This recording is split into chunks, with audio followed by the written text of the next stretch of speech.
धार के high profile Saint Teresa school परिसर की जमीन घोटाले में पुलिस ने आज मुख्य आरोपी सुधीर दास का 2 दिसंबर तक का रिमांड लिया था, जो कि आज पूरा होने पर पुलिस ने सुधीर दास को पुनः न्यायालय में पेश कर फिर से उसका 6 दिसंबर तक का पुलिस रिमांड लिया है। सबसे बड़ी बात यह है कि पुलिस ने आज धार के वरिष्ठ वकील विवेक तिवारी, जो कि फिलहाल न्यायिक हिरासत में थे, उनका भी 5 दिन का पुलिस रिमांड लिया है।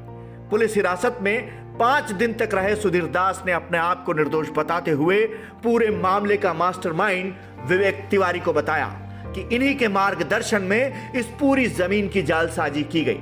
सुधीर दास ने विवेक तिवारी और भूमाफिया सुधीर जैन पर पूरा मामला ढोल दिया और इस बेशकीमती जमीन को इनके साथ लालच में आकर बेच दिया। विवेक तिवारी धार के वरिष्ठ वकीलों की गिनती में आते हैं और जमीनों की हेराफेरी में उनकी मास्टरी मानी जाती है। इस पूरे मामले की जिम्मेदारी विवेक तिवारी और सुधीर जैन ने ली थी।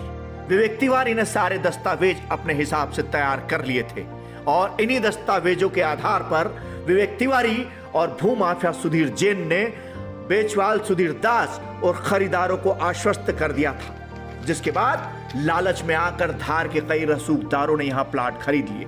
पुलिस ने विवेक तिवारी का भी 5 दिन का पुलिस रिमांड लिया है। अब सुधीर दास और विवेक तिवारी को आमने सामने बैठाकर पुलिस दूध का दूध और पानी का पानी कर देगी।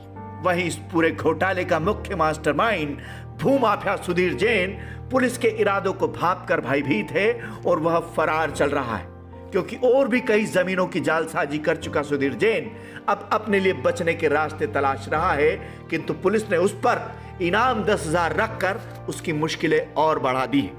यह पहला मौका है जब कानून को चकमा देने वाले खिलाड़ी खुद अब कानून की गिरफ्त में है। डिस्कवर न्यूज के लिए दीपक सिंह चौहान की रिपोर्ट। सेंट टेरेसा कंपाउंड के मामले में आज 2 लोगों का पीआर मांगा गया था, जिसमें सुधीर दास और विवेक तिवारी जो मेन अभियुक्त हैं, उनका 5-5 दिन का रिमांड कोर्ट ने दिया है। और उसके अलावा 10,000 रुपये के इनामी सुधीर जैन और अन्य जो आरोपी हैं उनकी पुलिस तलाश कर रही है। उसमें क्राइम ब्रांच की टीम और हमारे अन्य टीम्स भी उसमें लगी हैं। इसमें सभी आरोपियों को जल्दी गिरफ्तार किया जाएगा। सर, सुधीर दास का 5 दिन का रिमांड था, किस प्रकार का जो है वो सहयोग कर रहा है कार्रवाई? देखिए, इसमें पूछताछ चल रही है, कुछ दस्तावेज जब्त किए गए हैं और आज दूसरे आरोपी विवेक तिवारी की भी पीआर ली गई है।